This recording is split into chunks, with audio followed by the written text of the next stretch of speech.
Olá, meus amigos, olá, meus irmãos, a paz do Senhor Jesus. Que bom poder estarmos juntos mais uma vez, para juntos podermos aprender um pouco mais da palavra do Senhor. Até aqui o Senhor Deus tem nos guardado, até aqui o Senhor Deus tem nos livrado. Deus continue te abençoando, você, sua casa, a sua família de uma maneira especial e tremenda, meus irmãos. Desde já, quero agradecer a você que é inscrito no nosso canal, que Deus possa te abençoar. Você que é novo por aqui, ative aí o sininho, deixe o seu like, deixe o seu comentário, se inscreva no nosso canal, é muito importante para a gente, para que esse canal possa aí, cada vez mais abençoar milhares e milhares de vidas, milhares e centenas de famílias também. Assim como tem sido bênção para você, pode ser bênção para outra pessoa também. Que Deus te abençoe, em nome do Senhor Jesus Cristo. Hoje eu trago um assunto muito interessante que é chamado, dons e ofícios. Nós vamos falar sobre isso, sobre o chamado, sobre dons e ofícios. Mas antes, quero fazer uma pequena introdução, quero trazer aos irmãos, antes de nós falarmos sobre isso, um assunto que é de suma importância para a igreja do Senhor Jesus Cristo. Para nós que somos o corpo do Senhor, a igreja do Senhor, para que eu e você possamos descobrir qual é o nosso lugar no corpo de Cristo, qual é a nossa função no corpo de Cristo, não é verdade? Porque aquele que sabe o seu lugar no corpo de Cristo, ele é mais feliz. Porque hoje em dia vemos muitas pessoas que estão frustradas, que estão abatidas, estão caídas, muitas morreram, porque não se descobriram no corpo de Cristo. Queria fazer tantas coisas, e infelizmente no final não acabou fazendo nada. E a pior coisa que existe é você gastar tempo naquilo que Deus não pediu para você fazer. Infelizmente, hoje nós temos pessoas certas em funções erradas, nós temos pessoas erradas exercendo funções certas. E isso é um perigo para o corpo de Cristo. A gente vai aprender um pouco sobre isso, beleza? 1 Coríntios capítulo 12, antes de falar, eu quero trazer um assunto para mim e para você muito interessante. 1 Coríntios capítulo 12, a partir do versículo 12. Primeira carta de Paulo aos Coríntios, capítulo 12, versículo 12. Vamos lá? Porque assim como o corpo é um, e tem muitos membros, e todos os membros deste corpo, sendo muitos, são um só corpo, assim é Cristo também, ele é um só. Pois todos nós somos batizados em um Espírito, formando um corpo, quer judeus, quer gregos, quer servos, quer livres, todos temos bebido de um mesmo Espírito. Porque também o corpo não é um só membro, mas muitos membros. Olha só o versículo 31. Procurai, portanto, com zelo os melhores dons, e eu vos mostrarei um caminho mais excelente. Uma coisa interessante é que a Bíblia, ela usa alguns recursos, algumas figuras para ilustrar o que é a igreja do Senhor. E dentre as centenas de figuras que nós temos nas Sagradas Escrituras, nós temos a igreja como corpo e como edifício. Isso é muito interessante.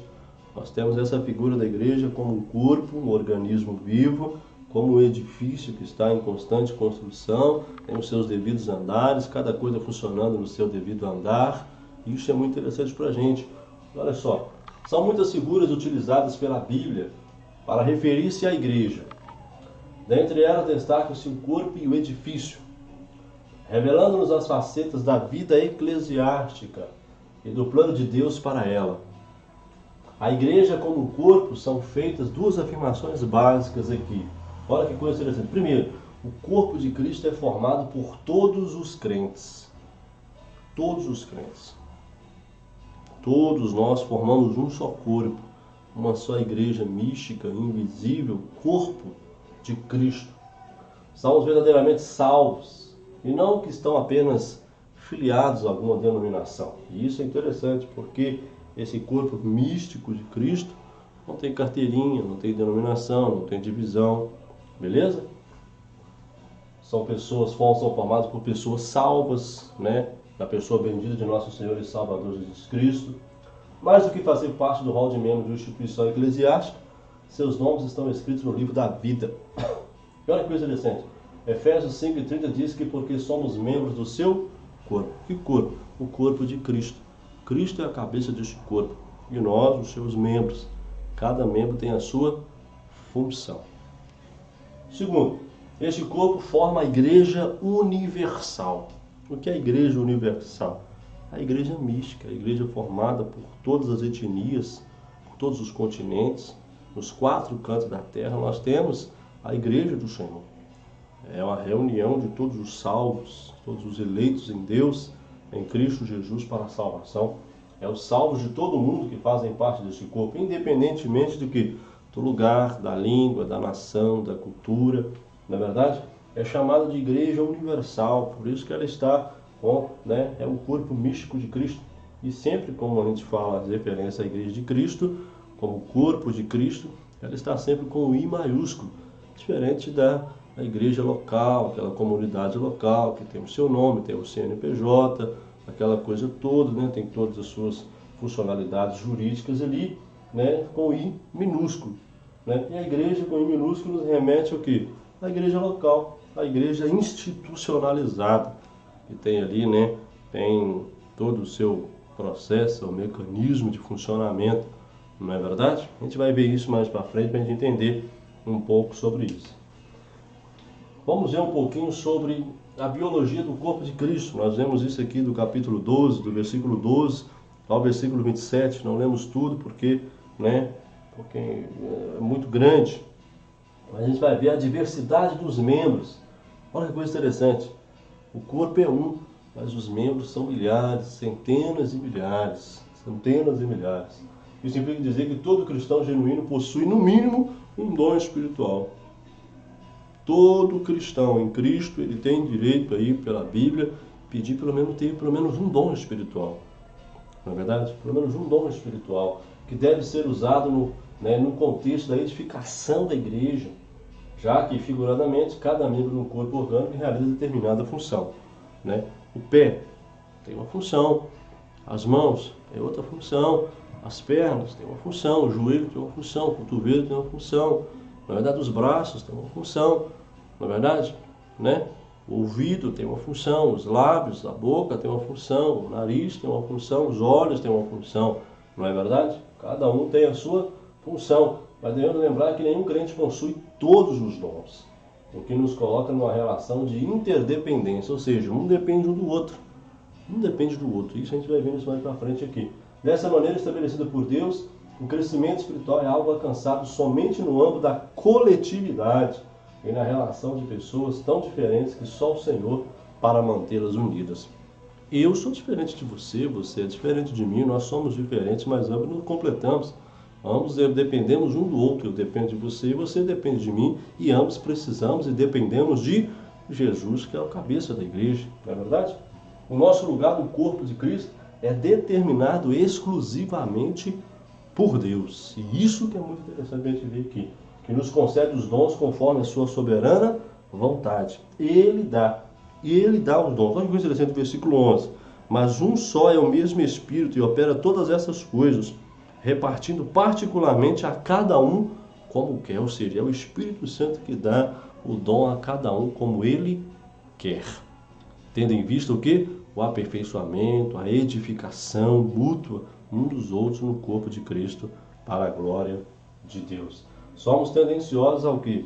A achar que distribuição como formação de hierarquia, ou um privilégio, não é. Eu tenho tal dom, então eu sou maior do que fulano. Eu tenho tal dom, então eu sou menor. Não existe isso no corpo de Cristo. Todos somos importantes no corpo de Cristo.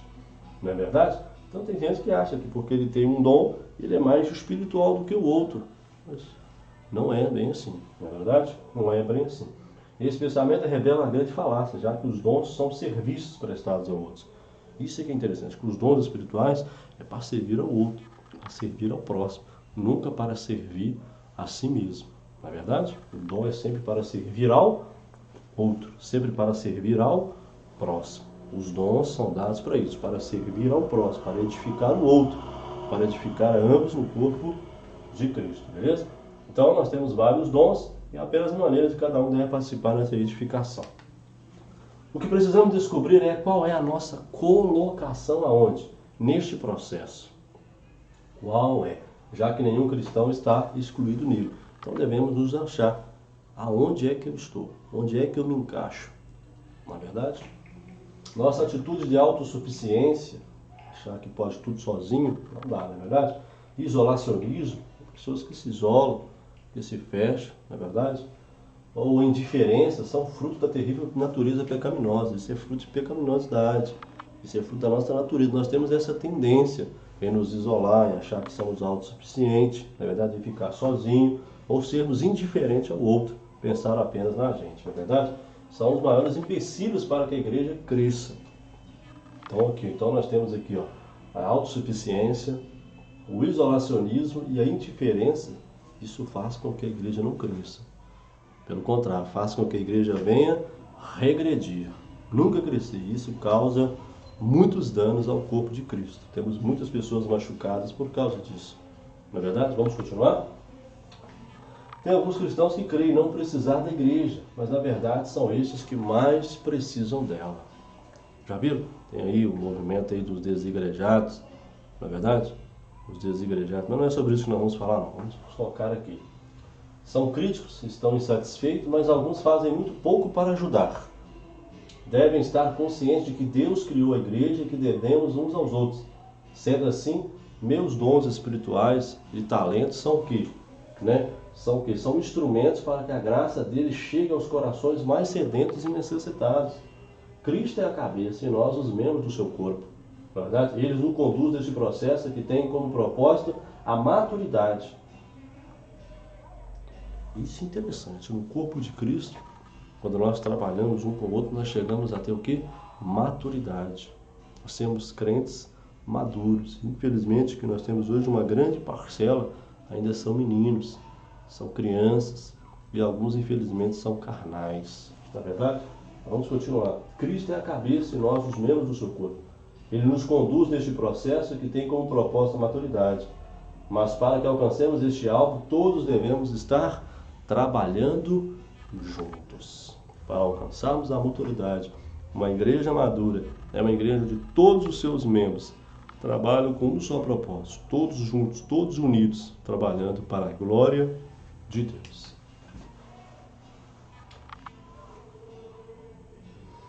A unidade do corpo. Somos muitos membros em apenas um corpo. A diversidade se encaixa como um quebra-cabeça, formando uma unidade viva. Coisa interessante. Diversidade de dons são a causa, não causa divisão. Quando a gente está trabalhando o que? Diversidade de dons. Não causa divisão. Não era para causar, não é verdade?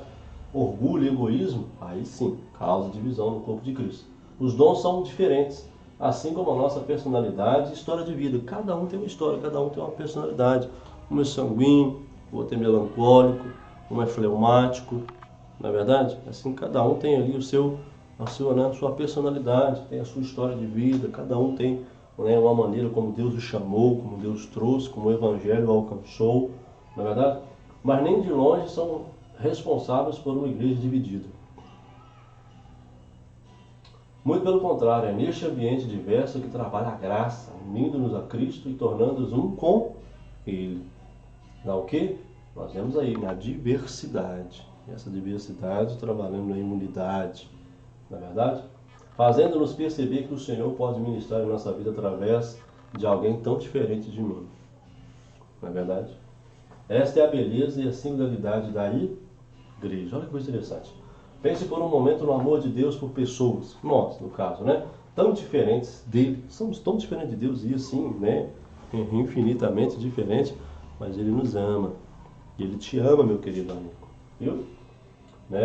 Se aplicarmos aí nos pensamentos sobre unidade, nunca seríamos amados, dada tão grande diferença que há entre nós pensarmos assim, com a diferença que Deus é diferente da gente, e Ele nos amasse a gente para disso, porque somos diferentes, já pensou? Mas Ele nos ama, na verdade, isso é graça de Deus. Seríamos desprezados, assim como desprezamos os que não se identificam conosco. Nós temos essa tendência, chamada de preconceito. Eu me enquadro com essa pessoa, eu não me enquadro com aquela não me dou bem, com aquela ali eu não me encaixo bem, não é verdade? Então nós vamos cortar isso no corpo de Cristo, em nome do Senhor Jesus, e vamos trazer essa unidade no corpo de Cristo, em nome de Jesus. O Senhor revestiu os seus filhos com honra para que nos respeitássemos e nos valorizássemos, cuidando igualmente um dos outros em amor. Não é estranho que em um ambiente repleto de amor e de graça de Deus possamos entristecer-nos com os que choram e nos alegrar com os que estão felizes. Isto é a igreja, este é o plano de Deus para os seus filhos. Nesse momento, nesse mundo, nesse contexto de igreja, de família, onde nós nos identificamos uns com os outros, nós choramos com aqueles que choram, nós nos alegramos com aqueles que se alegram. Isso é o corpo de Cristo. Assim deve funcionar a igreja do Senhor. A indiferença deve passar longe da igreja do Senhor Jesus Cristo. Não é verdade? Vamos continuar? Algumas doenças no corpo de Cristo. Vamos identificar algumas doenças no corpo de Cristo.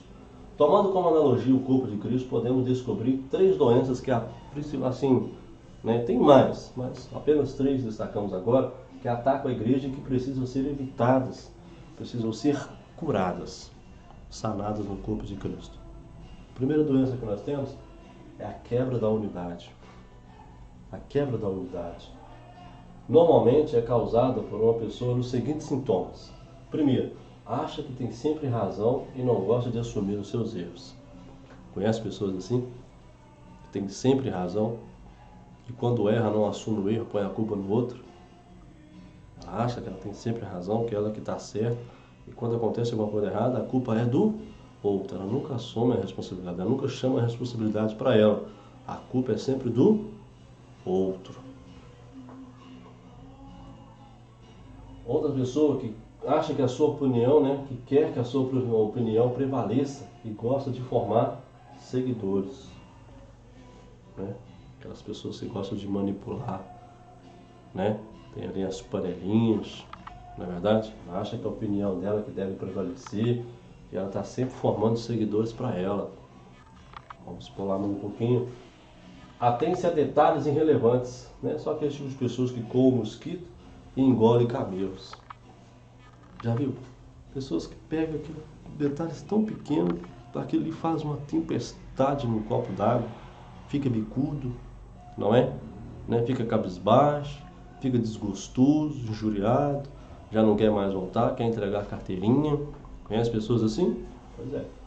É uma pessoa maledicente. O que é maledicência? Está sempre falando mal. Fala mal da liderança, fala mal do louvor, fala mal da palavra, fala mal do pregador, fala mal de fulano, fala mal de Betânia, fala mal da entrada, fala mal da luz, fala mal do quê, fala mal do piso. E a maledicência é um perigo. É conhecida na Bíblia como Lashon Hará. É um perigo muito grande. É um perigo muito grande. Pessoas maledicentes. É um perigo muito grande. Acaba machucando pessoas no corpo de Cristo. E não se submete à liderança. Essa pessoa é conhecida como antagonista. Ela é sempre uma pessoa antagônica. Ela não se submete a uma liderança. Ela não se submete à liderança da igreja. Isso é um perigo muito grande, esse tipo de pessoas. Temos que tomar muito cuidado, Temos que amar essa pessoa, temos que trabalhar com ela, mas sempre precavido e pedindo a Deus graça sobre ela para que Deus possa mudar o coração dessa pessoa, porque não queremos perder nenhuma delas, não é verdade?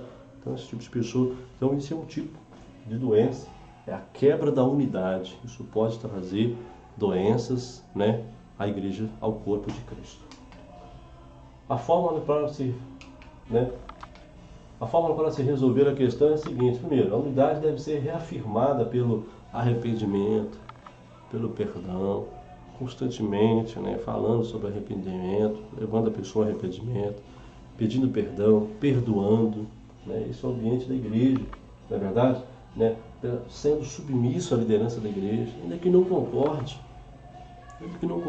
mas esteja ali, abrace o projeto, quem sabe vai chegar a sua oportunidade, vai chegar o seu dia, não é verdade? Quem sabe vai ser você que vai estar ali na liderança, não é verdade? Então se submeta agora, se submeta um pouco e depois é você que vai assumir aí o cajado, aí você vai ver como é que não é fácil liderar pessoas, não é verdade? Então, essa pessoa, o antagonista deve ser o quê? Repreendido com amor. Por quê? Porque esse pecado de quebra da unidade tem graves consequências. Essa pessoa tem que ser chamada, tem que ser cuidada, levada ao arrependimento, ao perdão, não é verdade? Então, algumas das consequências da quebra da unidade são, primeiro, sofrimento ao corpo de Cristo. Olha, quando há essa quebra da unidade, olha que perigo. traz sofrimento ao corpo de Cristo. Mas o que? Testemunho prejudicado, enfraquecimento espiritual.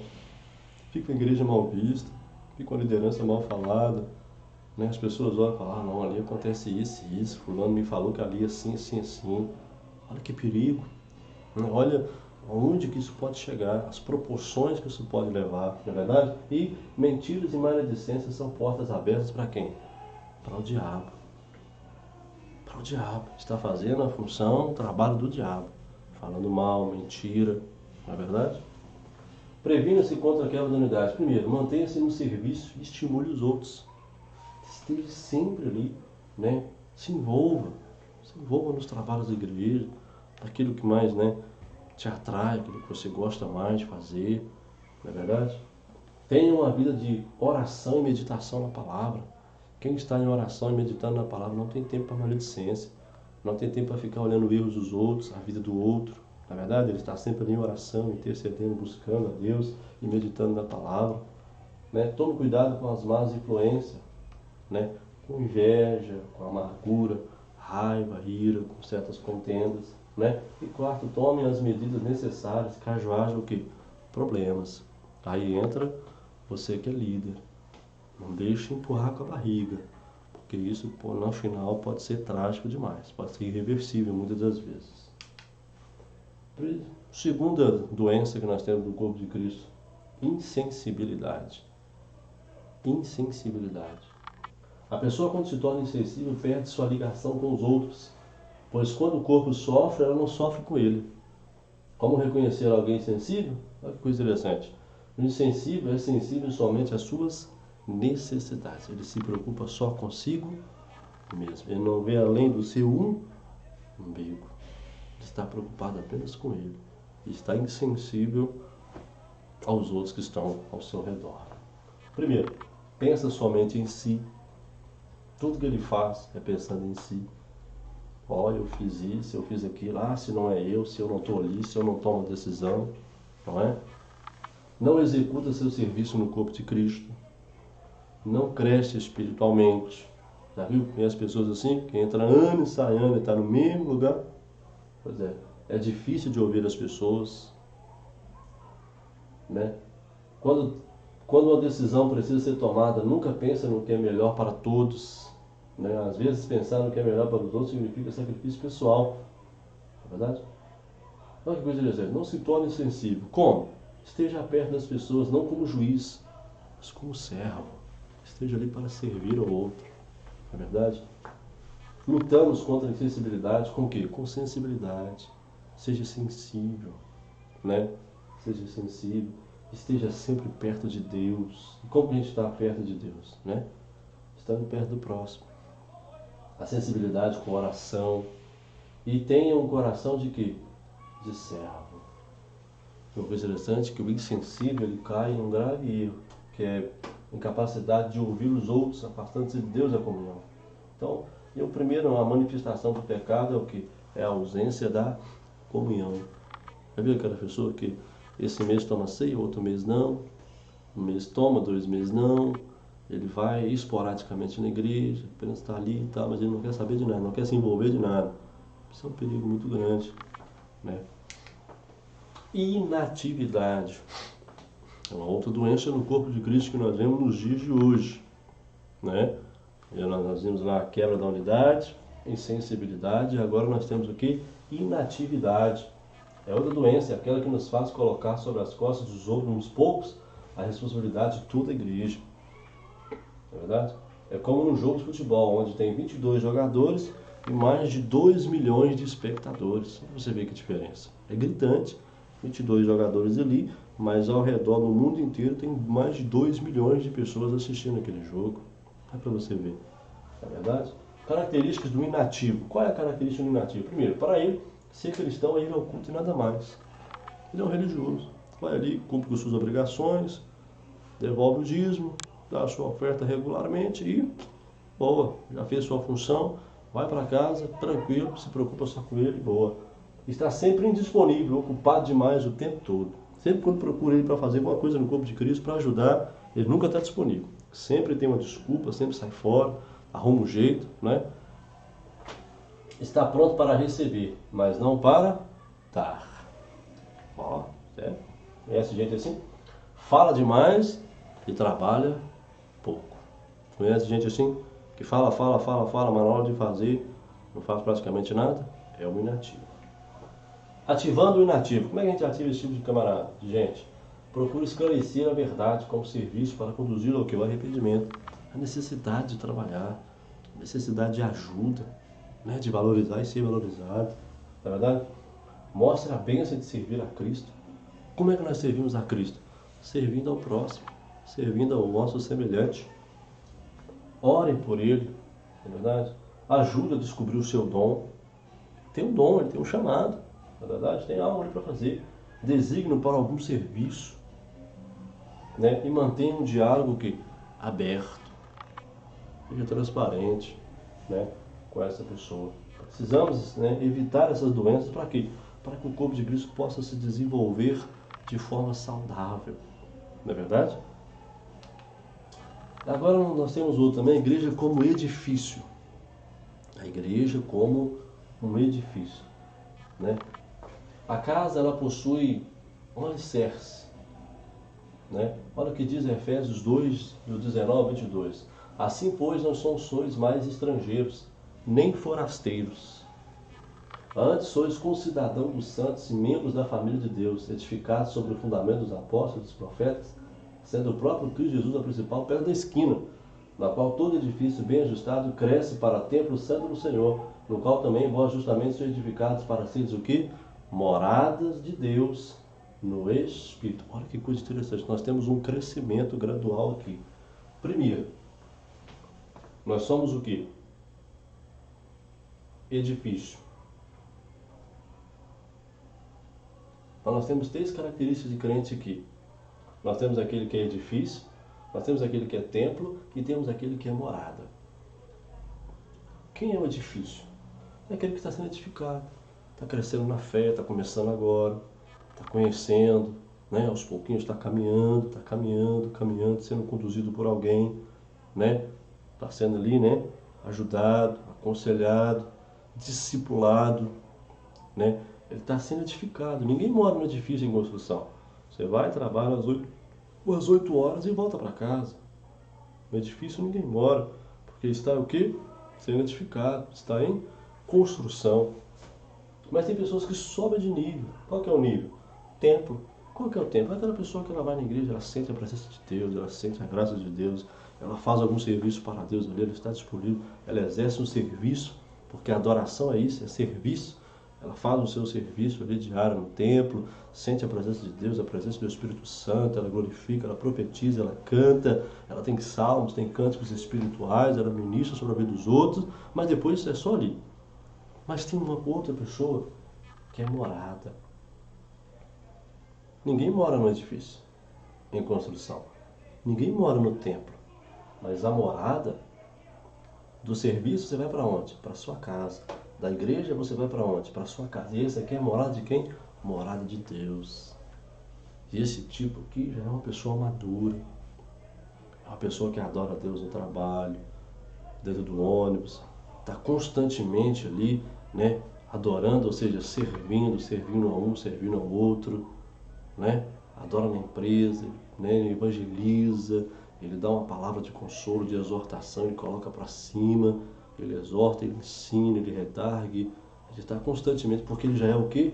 Morada de Deus em quê? No Espírito. É aquilo que Jesus orou com o Pai, que eu e o Pai sejamos um, como eu e o Pai somos um. Esse é o desejo de Deus, é fazer da sua vida uma morada. Amém? Uma morada. Vamos continuar? A casa, ela é edificada por quem? Por Deus. Primeiro, essa casa possui um alicerce, né, que são fundamentados pelos apóstolos, a doutrina apostólica, né, todas essas alicerçadas em Cristo Jesus, aquilo que Jesus ensinou. Essa casa é edificada por Deus, porque toda casa é edificada por alguém, mas quem edificou todas as coisas é Deus. Está lá em Hebreus 3, 4. Quem está edificando essa casa é Deus. E Ele é um sábio arquiteto. Amém? Ele é um sábio arquiteto.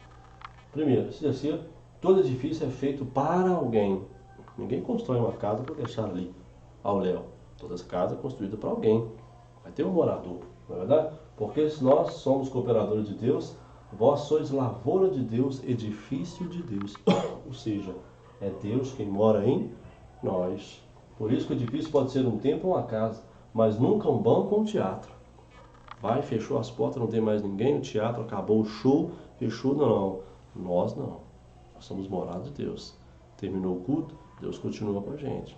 Todos os dias, 24 horas. Nós estamos ali constantemente conectados com Deus, porque Ele é morada. Nós somos morada de Deus. O Espírito de Deus habita em nós. Deus habita em nós. Ele está edificando. Todos os dias estamos sendo edificados. Estamos desenvolvendo a nossa salvação todos os dias em Cristo Jesus. O compromisso da casa de Deus é com a verdade. Isso aqui é muito sério.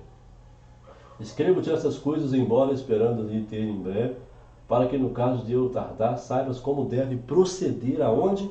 Na casa de Deus, a qual é a igreja do Deus vivo, coluna e baluarte da verdade. Você é coluna e baluarte da verdade.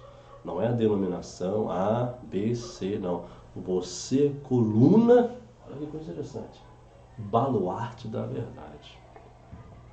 Da verdade, não da mentira, mas da verdade. Sem verdade, essa casa o quê? Ela cai. Sem a verdade, essa casa cai. A coluna era a sustentação da casa, o baluarte era um reforço na estrutura da coluna. A verdade é uma clara referência ao que? A palavra, por isso que a palavra de Deus não pode faltar na sua casa, na sua vida, na sua família. A verdadeira igreja deve prezar pela verdade, pela verdadeira palavra de Deus. Pela verdadeira palavra de Deus. Fala-se muito sobre a palavra de Deus, mas muito pouco a palavra de Deus. Se uma igreja não segue a verdade, não é igreja. E aqui eu estou falando de igreja como corpo místico de Cristo, não como denominação. Você. Se você não fala a verdade, não segue a verdade, você não é igreja de Deus. Se ainda está preso no passado, na mentira, no pecado, você ainda não é igreja de Deus.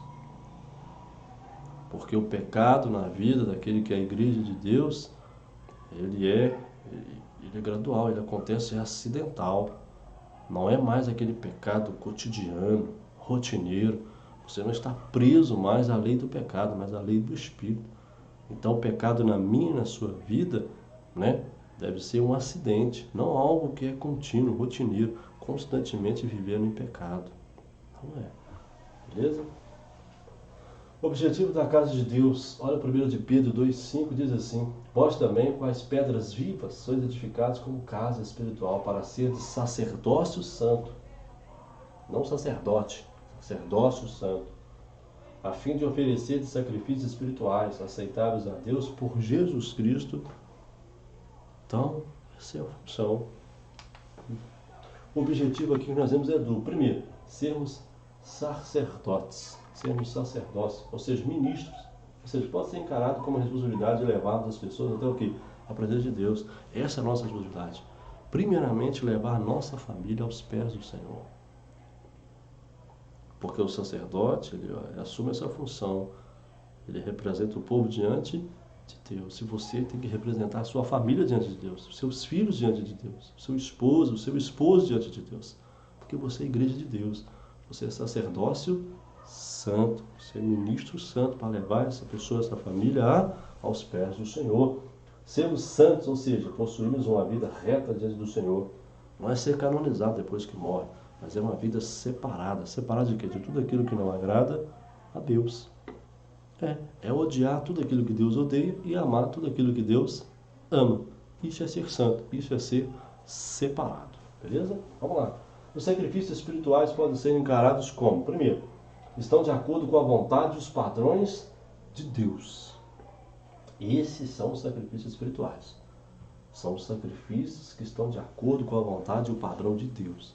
Não é exagero, não são coisas escandalosas, mas estão de acordo com Deus. Envolve nossa decisão consciente de que? A verdade.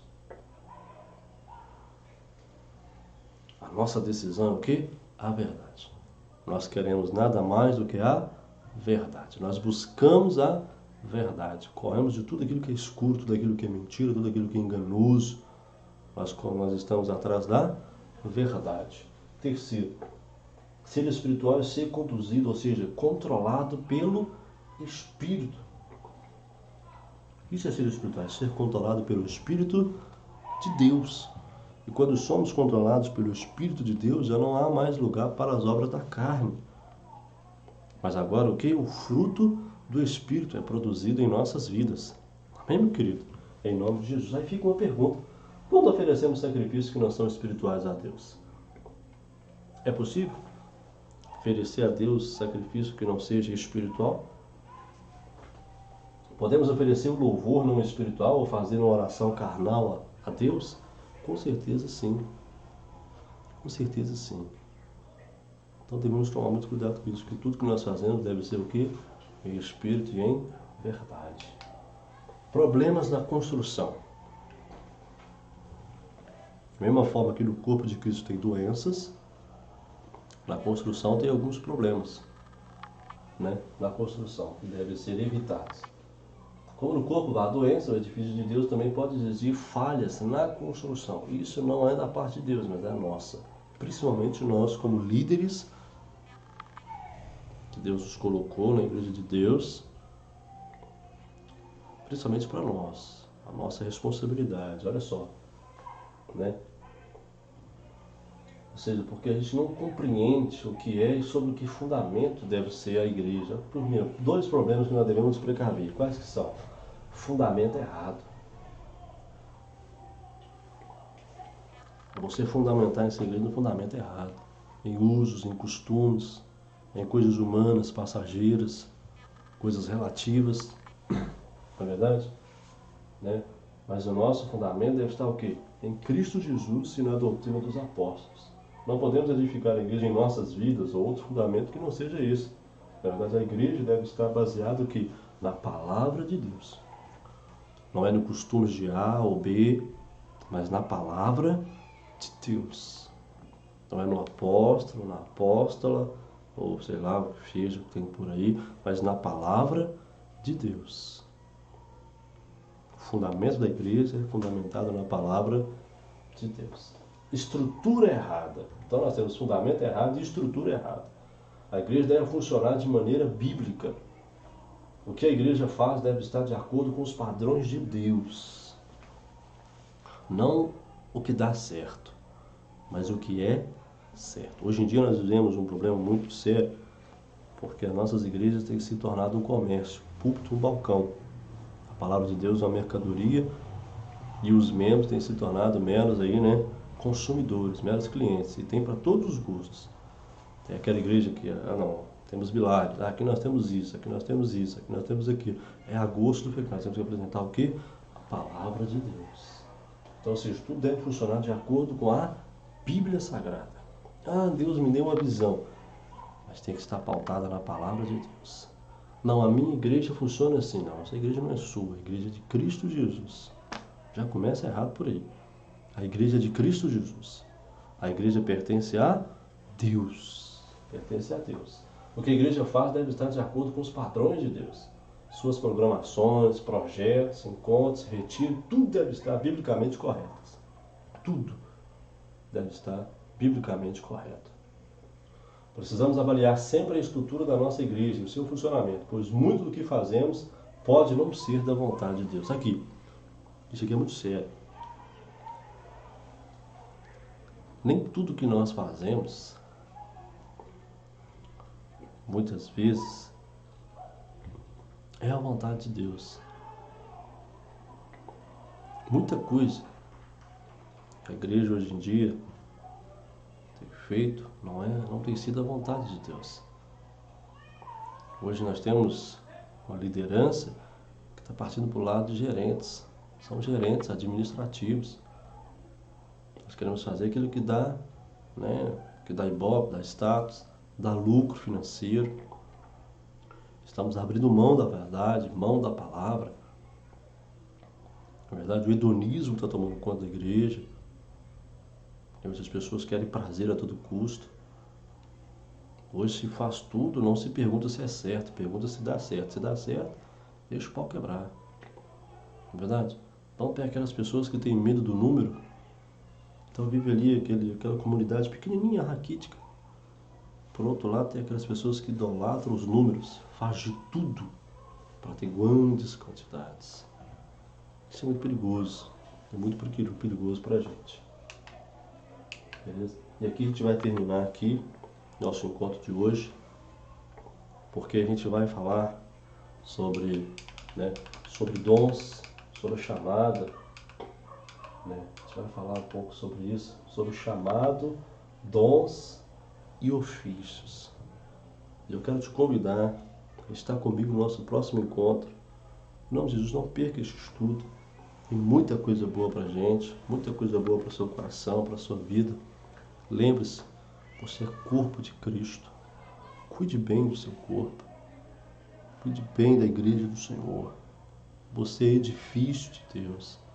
Então, tome cuidado com o fundamento. Tome cuidado com a estrutura. Se você está em um lugar onde não funciona como um corpo, não é um edifício, sai fora. Procure um ambiente onde esteja mais ou menos parecido com a Bíblia. Onde as pessoas trabalham unidas umas com as outras, estão todas juntas ali. Aí procure um lugar que você possa desenvolver o seu dom, o seu chamado, porque Deus vai cobrar de você. Deus vai cobrar de você. O dom que Deus te deu é irrevogável, Ele não toma de volta, mas Ele vai cobrar. É como os talentos, Ele vai querer aí o resultado desses talentos que Ele te deu. Então que Deus possa te abençoar tremendamente, em nome de Jesus. Divulgue este estudo aí, participe com a gente, esteja conosco aí, em nome do Senhor Jesus Cristo. Nós estamos falando sobre chamado, dons e ofícios. Isso é muito importante para a Igreja de Cristo. Nós queremos aí, de alguma forma, ser relevante e dar esse momento aí para mim, para você, para que possamos descobrir qual é a nossa função no corpo de Cristo e assim sermos felizes, exercendo aquilo que Deus colocou para a gente fazer, em nome do Senhor Jesus. Que Deus te abençoe tremendamente. Fique em paz. Em nome do Senhor Jesus, ative o sininho. Em nome do Senhor Jesus, se inscreva no nosso canal. Em nome do Senhor Jesus, fique à vontade para comentar. Estamos aí, em nome de Jesus, para te abençoar. Amém? Que Deus te abençoe. Em nome do Senhor Jesus, até o nosso próximo encontro. Em nome de